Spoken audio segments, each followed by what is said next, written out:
Schönen guten Tag, liebe Freunde. Danke für das Einschalten. Ich hoffe, euch geht's gut im Alltag. Danke, dass ihr meine Videos regelmäßig anschaut. Das Neujahrsfest ist vorbei. Ich hoffe, ihr habt den Silvester feierlich und in guter Stimmung verbracht. Das neue Jahr 2026 ist eingetroffen und ich wünsche euch alles Gute im Privat- und Berufsleben während des Jahres und weiter. Jede Woche passieren in Russland verschiedene Ereignisse und ich versuche für euch etwas Interessantes zu finden. In diesem Video möchte ich euch auch einige Nachrichten gerne vorstellen. Ich hoffe, ihr habt wirklich ein Interesse für das Alltagsleben in Russland. Bleibt bitte dran, los geht's! Russland verschärft Familienhypothek. Ab dem 1. Februar 2026 treten in Russland neue Regeln für die Vergabe von Familienhypotheken in Kraft. Das teilte die Abgeordnete der Staatsduma und Mitglied des Ausschusses für Arbeit, Sozialpolitik und Veteranenangelegenheiten Jekaterina Stenjakina mit. Nach den neuen Vorgaben kann jede Familie künftig nur noch einen staatlich geförderten Hypothekenkredit in Anspruch nehmen. Zudem müssen Ehepartner bei der Beantragung eines solchen Kredits verpflichtend als Mitkreditnehmer auftreten. Gleichzeitig bleibt für Familien die Möglichkeit bestehen, Drittpersonen in den Kredit einzubeziehen, falls das gemeinsame Einkommen der Ehepartner nicht ausreicht, um die Hypothek zu erhalten. Stenjakina erklärte, dass diese Maßnahmen dazu dienen sollen, Missbrauch zu verhindern.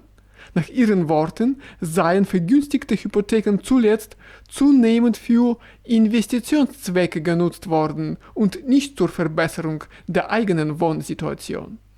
Die neuen Regelungen sollen laut der Abgeordneten gezielt jene Familien unterstützen, die tatsächlich auf eine Verbesserung ihrer Wohnverhältnisse angewiesen sind. Alkoholkonsum in Russland. Der Konsum von Alkohol in Parks, Innenhöfen von Wohnhäusern und auf Kinderspielplätzen kann mit einer Geldstrafe von bis zu 1500 Rubel geahndet werden. Das Erscheinen an einem öffentlichen Ort im alkoholisierten Zustand kann sogar zu einem administrativen Haft von bis zu 15 Tagen führen. Darauf wies der Abgeordnete der Moskauer Gebietsduma Sergei Kerselyan hin.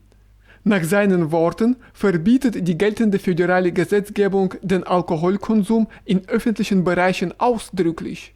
Dazu zählen Innenhöfe von Wohnhäusern, Hauseingänge und Treppenhäuser, Kinderspielplätze, Parks, Grünanlagen, Waldgebiete sowie Uferzonen von Gewässern. Ausnahmen gelten ausschließlich für Bars, Restaurants und Cafés. Alkohol darf dort nur innerhalb der jeweiligen Einrichtung konsumiert werden. Der Abgeordnete betonte, dass bei Verstößen gegen das Verbot eine Verwaltungsstrafe in Höhe von 500 bis 1500 Rubel vorgesehen ist. Auch während der Neujahrsfeiertage gelten keinerlei Sonderregelungen. Russland startet ganzjährigen Wehrdiensteinzug. In Russland hat der erste ganzjährige Einberufungsprozess zum Wehrdienst begonnen. Das entsprechende Gesetz ist seit dem 1. Januar in Kraft und wurde auf dem offiziellen Portal für Rechtsinformationen veröffentlicht. Die Gesetzesänderungen sehen vor, dass medizinische Untersuchungen, die berufspsychologische Eignungsprüfung sowie Sitzungen der Einberufungskommissionen künftig das ganze Kalenderjahr über durchgeführt werden. Die tatsächliche Einberufung und Entsendung der Wehrpflichtigen zum Dienst erfolgt jedoch weiterhin ausschließlich im Rahmen der Frühjahrs- und Herbstkampagnen. Vom 1. April bis 15. Juli sowie vom 1. Oktober bis 31. Dezember. Das entsprechende Gesetz wurde von Russlands Präsident Wladimir Putin im November unterzeichnet. Am 29. Dezember wurde zudem ein Präsidialerlass über den Beginn der Einberufungsmaßnahmen ab dem 1. Januar 2026 veröffentlicht. Diese Maßnahmen betreffen mindestens 261.000 Bürger.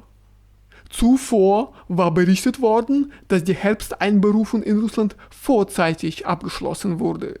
Aufgrund eines Präsidialerlasses wurden 135.000 Menschen zum Wehrdienst in den Streitkräften und anderen Truppenteilen einberufen.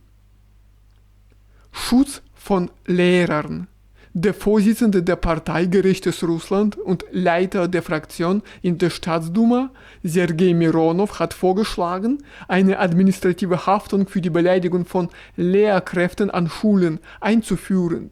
Nach seinen Worten sei diese Initiative notwendig, um das Entstehen von Konflikten im Bildungsbereich zu verhindern.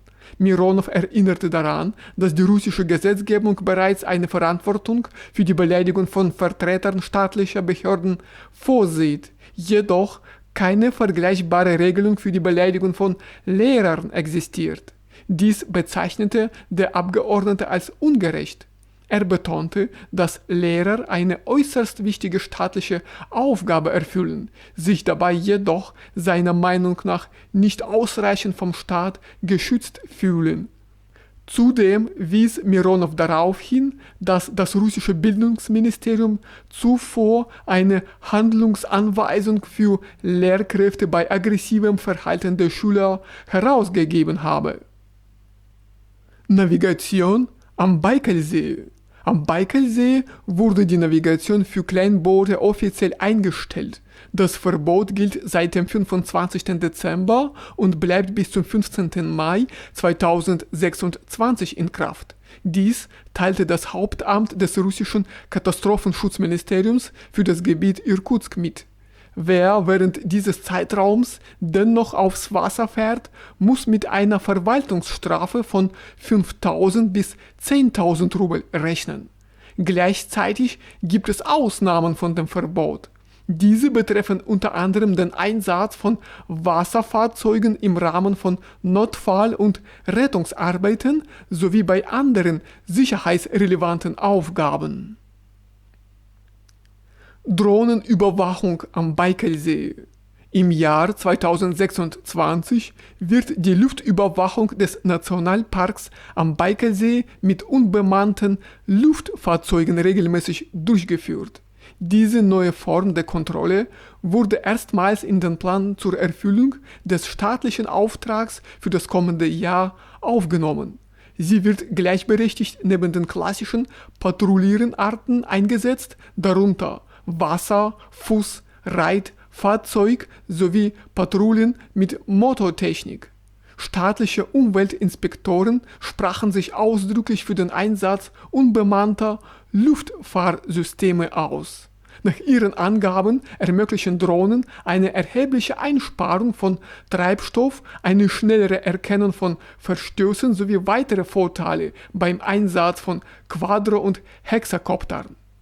Moderne Technologien bieten eine deutliche Unterstützung bei der Überwachung der unterstellten Gebiete, auch rund um die Uhr.